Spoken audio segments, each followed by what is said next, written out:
Hello and welcome to the Seattle Area Soaring Society. This video will introduce you to the two flying sites we use most frequently on the east side of Lake Washington. Both sites are easily accessible from State Route 520 in Redmond as well as from other directions. For detailed driving directions, you can watch our other video. Let's first take a look at our home field, located at the site of the original Carnation Farm. It was founded as a research facility over 100 years ago by Elbridge Stewart, the creator of Carnation condensed milk. The farm is still in the Stewart family, although it is now leased by Camp Corey, one of the hole-in-the-wall camps for disabled children that were originally established by Paul Newman. Our flying field here is leased from Camp Corey. The lane to the field is protected by a gate.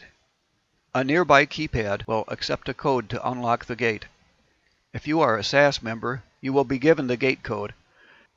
After crossing a small bridge, you'll drive down a lane shaded by buckeye trees, passing two small houses on your left and a pinhook lake on your right.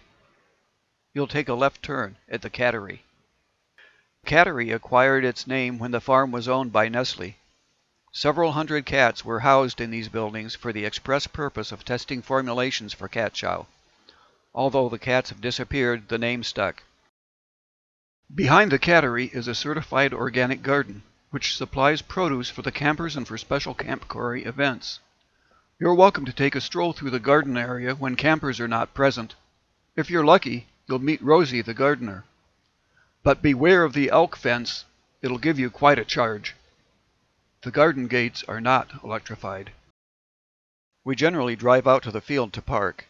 Usually, we park along the edge of the lane, although you can drive out on the field to drop off your planes and equipment. Our main launch area, for thermal duration flying, covers about 7.5 acres. The landing zone adds on another 1.5 acres. The 3-acre hand launch area partially overlaps the TD area. As we never have TD and hand launch contests simultaneously, this doesn't present a problem.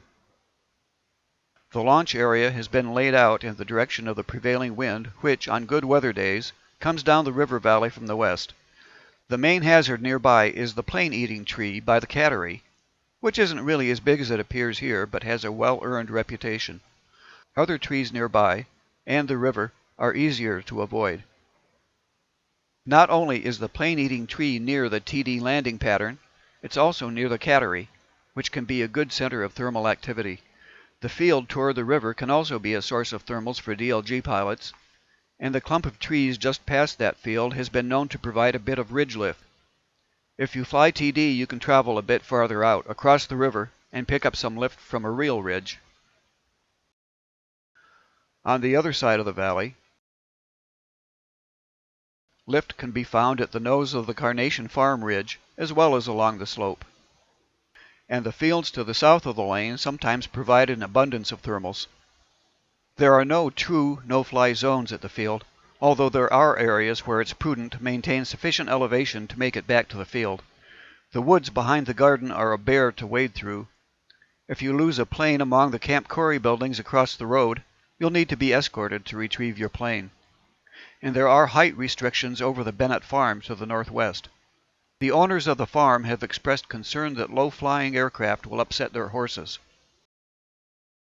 In that area, be sure to maintain an altitude of at least 2 tree heights.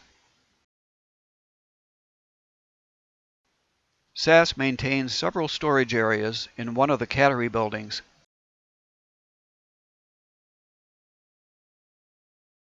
The main storage room holds the winches, the battery charging rack, and other miscellaneous equipment. The near end of the shed houses our grill, more miscellaneous equipment, and the hardware for the field cameras, whose output you can view from our website. And our Polaris and mower are parked beside the shed. Oh yes, the most important part of the facility, the restroom, is located here. There are 4 different ways to reach the restroom and our main storage area. You can enter through the shed and the mudroom via the courtyard entrance from either the front or the back of the building, or through the door on the side toward the garden. You could also cut through the kitchen, but that's also Rosie's office, and Camp Corey staff prefer that we not use it as a pass-through. If you're flying on 72 megahertz, you'll want to stop at the frequency board. It's behind those green doors, and clip your AMA card to the spot indicating the channel you'll be using.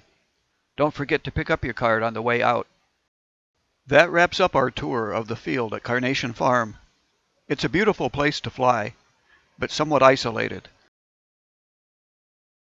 Our other site, 60 acres south, is a bit closer to the Seattle metropolitan area. We have been flying at 60 acres for the past 40 years. During the soccer season, the south field is reserved for us on Wednesdays from around 1 p.m. to dark. On other days and outside the soccer season, we can use the field as long as it has not been reserved for other purposes.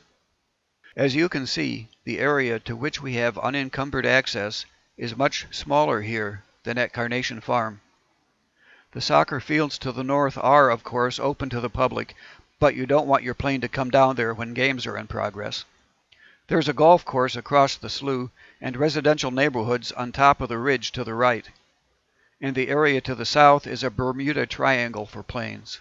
It's a private recreation area for the houses up the hill and is largely overgrown, which makes locating downed aircraft a study in futility. The winds here are predominantly from the north to northwest and are usually gentle. This makes the valley ideal for hot air balloon rides that originate in Monroe. If you're lucky, you'll be flying when they pick our field as a landing site. But the winds aren't always from the north. Sometimes they blow the other direction, and once in a while cross valley from the west. As at Carnation, you're likely to encounter thermals just about anywhere.